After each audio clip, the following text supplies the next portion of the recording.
एक समय की बात है, एक दूर दराज के गांव में, जहां चारों ओर हरे भरे जंगल और ऊंचे पहाड़ थे, वहां एक युवा लड़की रहती थी जिसका नाम दिव्या था। दिव्या गांव के एक गरीब परिवार की बेटी थी, लेकिन उसके पास एक खास गुण था।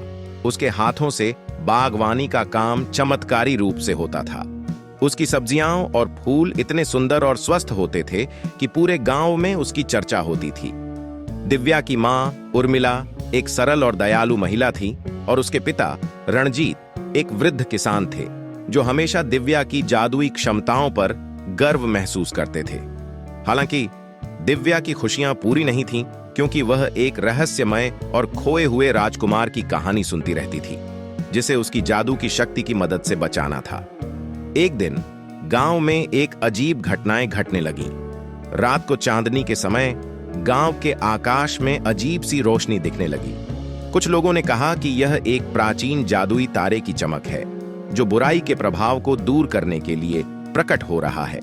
दिव्या ने भी इन घटनाओं को महसूस किया और उसने तय किया कि वह इस रहस्य को सुलझाएगी। दिव्या ने अपने बागवानी के बर्तन और एक जादुई पुस्तक जिसे उसकी दादी ने उसे दी थी, साथ में ले लिया। इस पुस्तक में एक पुराना मंत्र लिखा था जो अदृश्य मार्ग को खोजने में मदद करता था। दिव्या ने पुस्तक को खोलकर मंत्र पढ़ा और देखते देखते एक चमकदार रास्ता उसकी आंखों के सामने प्रकट हो गया। वह रास्ता जंगल की ओर जा रहा था। दिव्या ने हिम्मत जुटाई और उस रहस्यमय रास्ते पर चल पड़ी। रास्ते में उसे कई प्रकार की जादुई प्राणियां मिलीं। एक झरने में रंग बिरंगे मत्स्य, पेड़ों पर उड़ते चमकदार पंख और हर ओर हंसते हुए फूल। हर प्राणी ने दिव्या को सही मार्ग दिखाया और उसे उसकी मंजिल की ओर ले जाने में मदद की।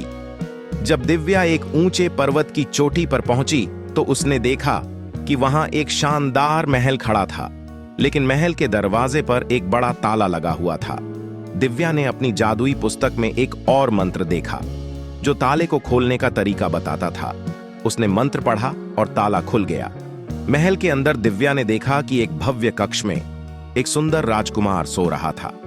उसके चारों ओर चमकदार आभूषण और बहुमूल्य वस्त्र थे, लेकिन उसकी आंखें बंद थीं। दिव्या ने समझा कि यह वही राजकुमार है जिसकी कहानी उसने सुनी थी। वह राजकुमार के पास गई और अपनी जादुई पुस्तक को उसके पास रखा। जैसे ही उसने पुस्तक के अंतिम पन्ने पर लिखा मंत्र पढ़ा, राजकुमार की आंखें खुल गईं। राजकुमार, जिनका नाम अर्जुन था, ने दिव्या की ओर देखा और कहा, तुमने मुझे इस जादुई नींद से जगाया है।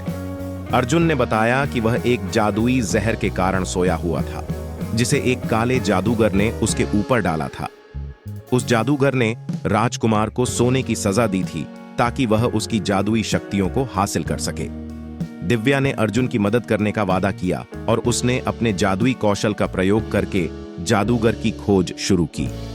जैसे ही दिव्या और अर्जुन ने जंगल की ओर यात्रा की, उन्होंने कई चुनौतियों का सामना किया।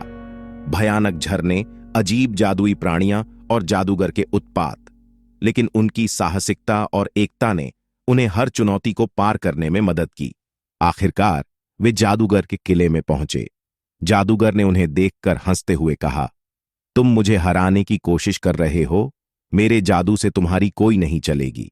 लेकिन दिव्या और अर्जुन ने मिलकर जादूगर की योजनाओं को विफल कर दिया।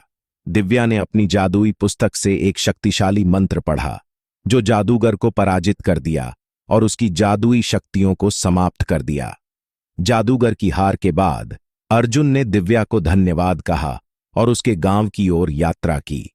गांव में लौटकर दिव्या और अर्जुन की वीरता की कहानियां फैल गईं। गांव के लोग दिव्या की शक्ति और साहस की सराहना करने लगे और अर्जुन ने दिव्या को बताया कि उसकी जादुई शक्ति ने न केवल उसे बचाया बल्कि पूरे राज्य को भी बुराई से मुक्त किया। इस प्रकार दिव्या और अर्जुन की दोस्ती और साहस ने गांव और राज्य को एक नया जीवन दिया। दिव्या की जादू की कड़ी ने सभी को यह सिखाया कि सच्ची शक्ति और दोस्ती के साथ मिलकर किसी भी बाधा को पार किया जा सकता है। और इसी प्रकार दिव्या और अर्जुन की जादुई कहानी पीढ़ी दर पीढ़ी सुनाई जाती रही, एक प्रेरणा बनकर सच्ची मित्रता और साहस की।